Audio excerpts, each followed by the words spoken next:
있어요. 저희가 지금 14업종이랑 일하고 있습니다. 소비자 마케팅 하는데도 필요하고. 맞습니다. 개발뿐 아니라 어떤 광고를 할 것이냐. 맞습니다. 뭐 이런 거 등등에서도 필요하죠. 예를 들어서 화장품 같은 경우에 화장을 언제 고치는지를 저희가 데이터를 봤는데요. 오전 10시, 오후 1시, 오후 4시, 밤 10시가 나오더라고요. 그런 데이터는 어디에 나와요? 트위터에서 사람들이 화장 고치고 있어라고 올리기도 하고요. 그다음에 인스타그램에 화장 고치고 사진을 찍어서 올리기도 합니다. 이런 정보들을 보면 시간대로 나오거든요. 근데 오전 10시는 아시는 것처럼 출근한 다음에 가듬는 거, 1시는 점심 먹자마자 그렇죠. 고쳐야죠. 그렇죠.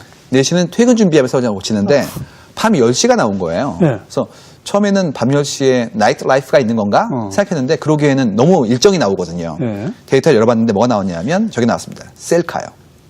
밤 10시에 셀카를 찍어요? 네. 소통하려고. 집에서 혼자 할 딴 때 사람들하고. 화장을 고치고 찍습니다. 어허. 근데 그런 것들은 상상도 할 수 없고요. 물어봐도 말하지 않습니다. 그렇죠, 그렇죠. 네, 좀 민망하기도 하고요. 그리고 자기도 잊어버릴 수 네, 있어요. 본인도 기억 잊고요. 못할 수도 있죠. 네, 그렇기 때문에 그러나 그게 흔적으로 남는군요. 다 남습니다. 뿐만 아니라 월요일은 화장을 일찍 합니다.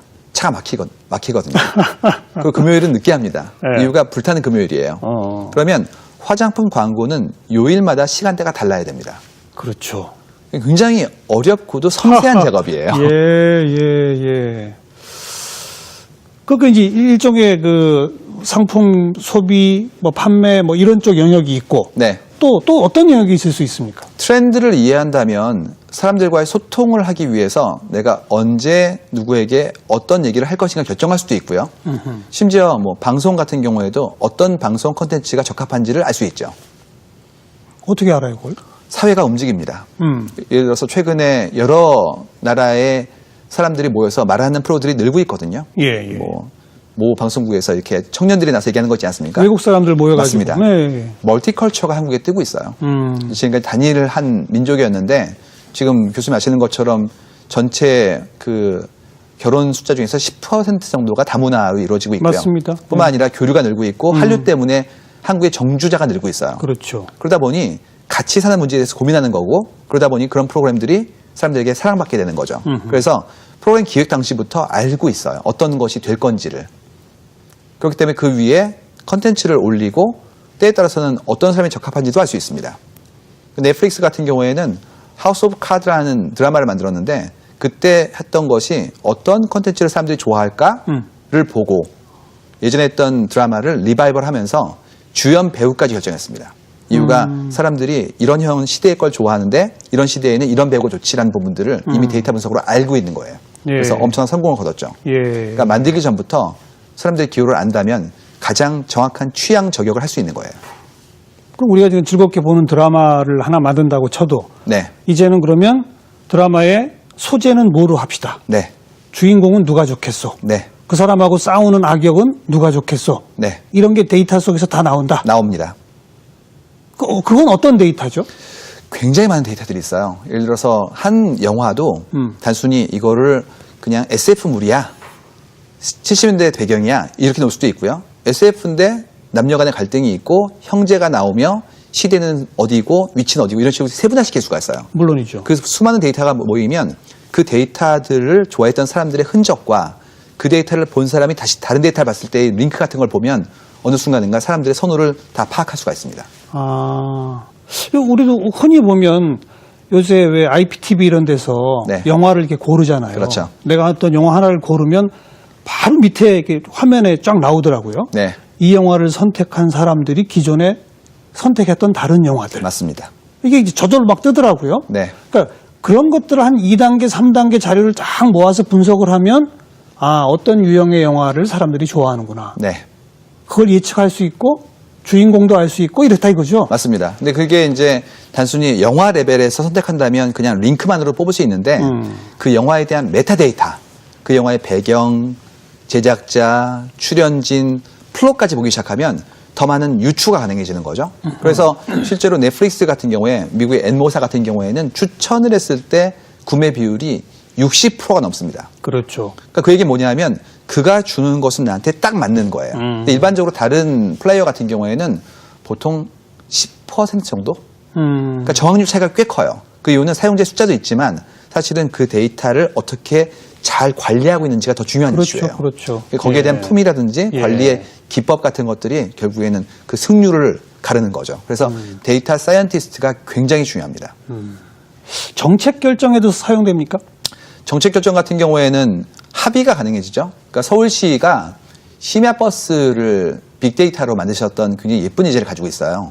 심야 버스를 빅데이터로 만들어요. 네. 출발은 뭐였냐면 이거였습니다. 어떤 시민이 시장님에게 트위터를 던진 거예요. 제가 일이 늦게 끝났는데 새벽엔 버스가 없습니다.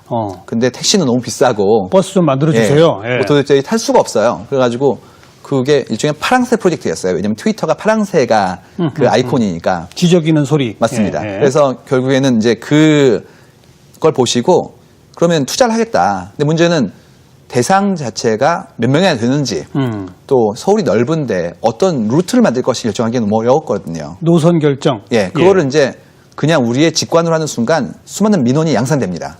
또 이게 공적인 자금이기 때문에 함부로 쓰면 곤란하기 때문에 의사결정을 투명화해야 되는데 뭘 봤었냐면 사람들의 통화 내역을 봤어요. 한 명 한 명이 아니라 특정한 리전에서 얼마나 많이 전화하는지 어느 지역에서 통화가 제일 많은지. 가장 많은지 주로 심야에 밤 시간에. 그렇죠. 그럼 거기에 사람이 많이 모여 있다는 뜻이고. 맞습니다. 예, 움직이는 거죠. 예. 그래서 그걸 기반으로 했더니 전체 서울시의 상당히 많은 퍼센테이지의 리전이 커버가 됐어요. 뿐만 아니라 시민들이 합의한 것이기 때문에 이제 의사결정이 투명해지니까 아무래도 사람들이 반대가 줄어들죠. 왜냐하면 사람들로부터 나온 데이터이기 때문에. 그렇지. 그래서 예. 그런 부분들을 보시면 의사결정이 합리화될 수 있다는 장점을 가지고 있습니다.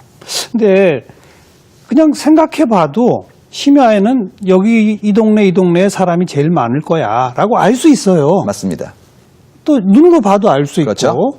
유흥가가 많이密집했다든지 뭐 이런 그냥 그렇게 해서 결정할 수도 있잖아요. 그것은 의사결정을 하는 것은 오케이인데요. 자원의 할당이 어려워져요.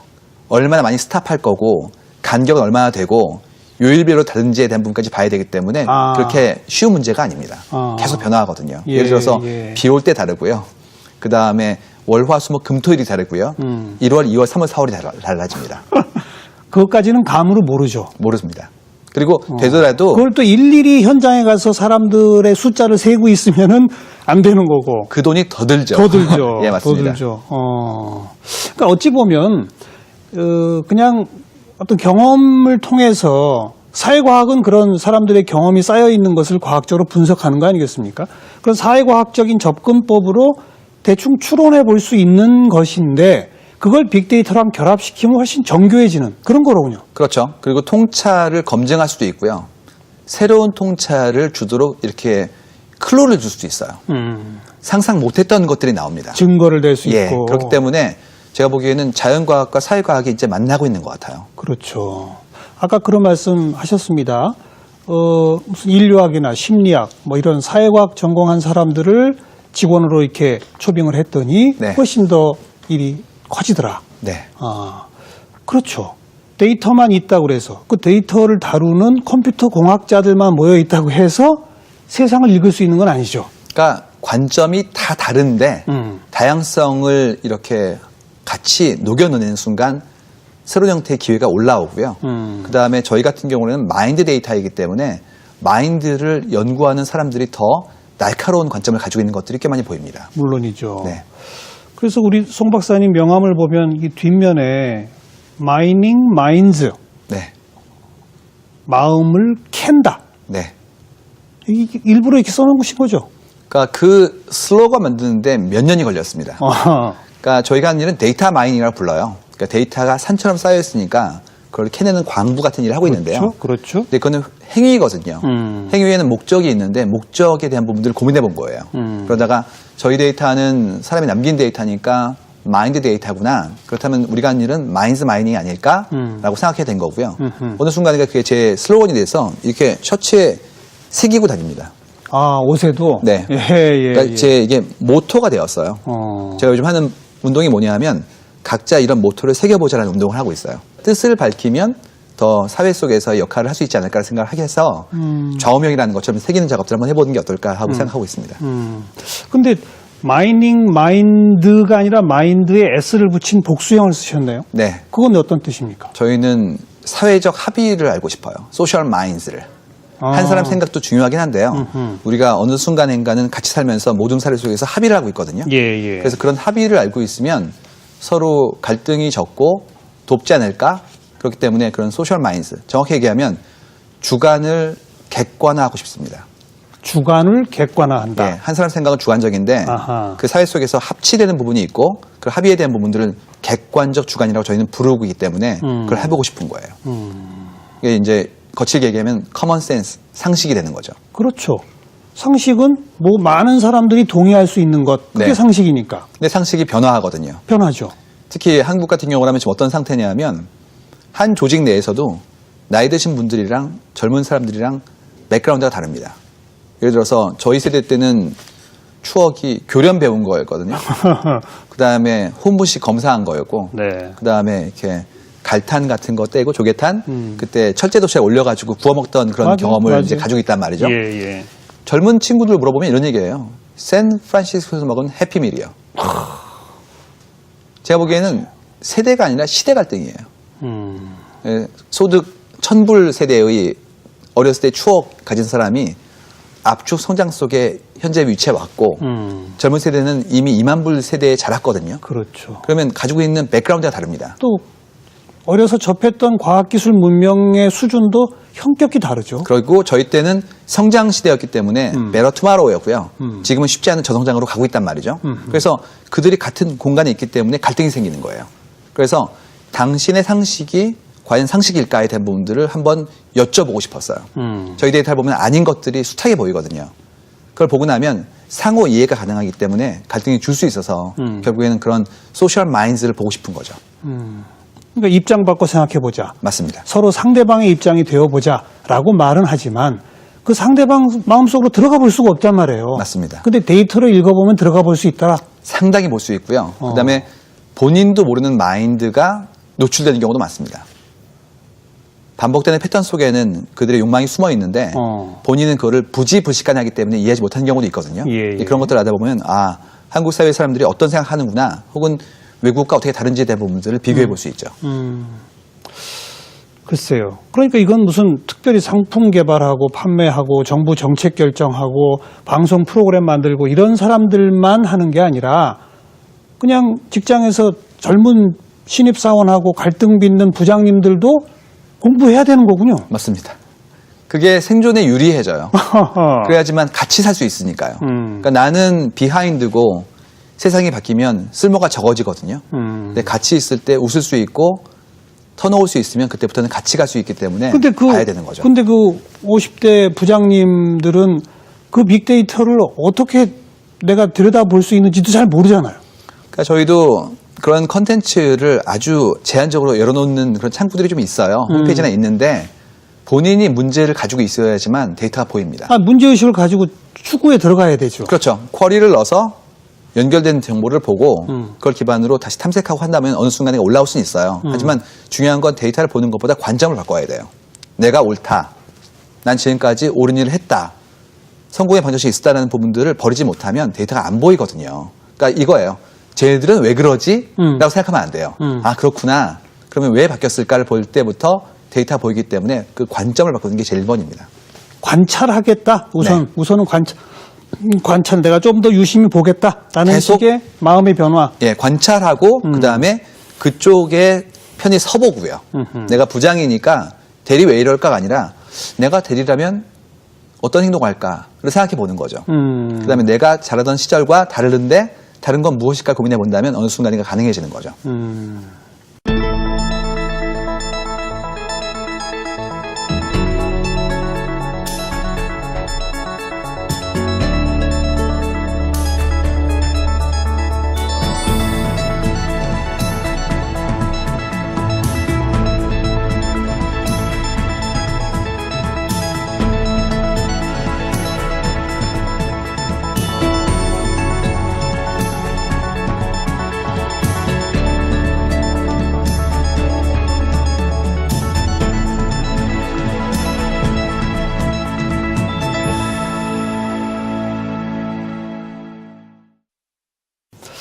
이런 데이터는 주인이 없습니까?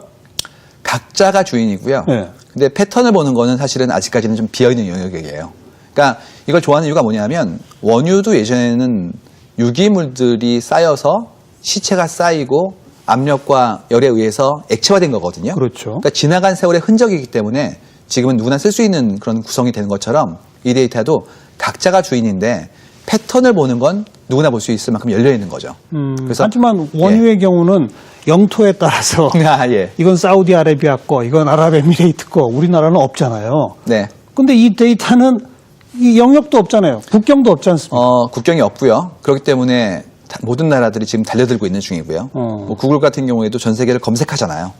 영역을 넘어간 겁니다. 근데 어떤 데이터는 볼 수 없는 것들도 많아요. 아, 물론 비밀 데이터. 예, 예를 들어서 SNS 중에서 프라이빗한 SNS, 메신저 같은 것들, 그 다음에 퍼블릭하게 내 생각을 오픈한 데이터에 대해서만 볼 수 있는 거고 그 데이터도 워낙 많으니까 기회는 많이 있는 거죠. 그리고 어떤 의미로 보면 목적의식을 가지고 이걸 비밀을 걸겠다라고 한 것은 사회적 자료가 아닐 수도 있어요. 맞습니다. 그 비밀을 걸겠다는 생각이 없어야 사회적 자료가 되는 거죠. 그러니까 본인이 알리겠다라는 의도가 있을 때부터 이건 이제 퍼블릭 데이터가 되는 거고요.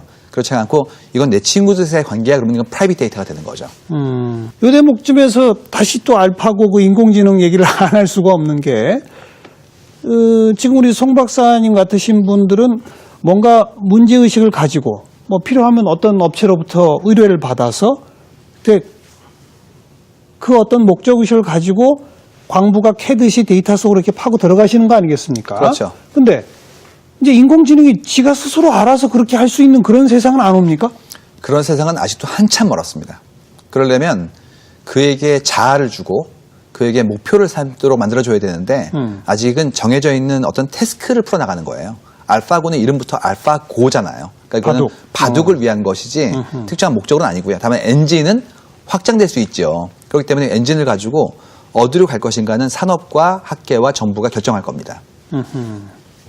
그러니까 사람이 인공지능한테 뭘 과제를 줘야만 그 일을 수행할 뿐이다. 그렇죠. 거기도 프로그래밍이 있어야 되는 거고요. 그다음에 나름의 규칙을 정해주지 않으면 스스로 할 수 있는 일은 되게 제한적이에요. 거꾸로 얘기하면 그런 목적의식 없이 개발하고자 한다면 이제는 위험성이 따를 수 있기 때문에 먼저 긴밀히 고민해 봐야죠. 이 기술이 어디를 향하는지. 요즘 이제 그런 얘기 하시는 분들 많아졌어요. 옛날에 기계가 나오면서 사람들이 육체 노동하던 일자리가 다 없어졌잖아요. 네. 이 삽으로 땅을 파던 걸 포크레인이 나오니까 땅 파는 인부에는 이제 없어도 된다. 뭐 네. 이런 식의 변화가 있지 않습니까? 이제는 인공지능의 세상이 열리면 이제는 육체 노동이 아니라 정신 노동의 거의 대부분 일자리가 사라질 것이다. 뭐 이런 얘기 하잖아요. 그러니까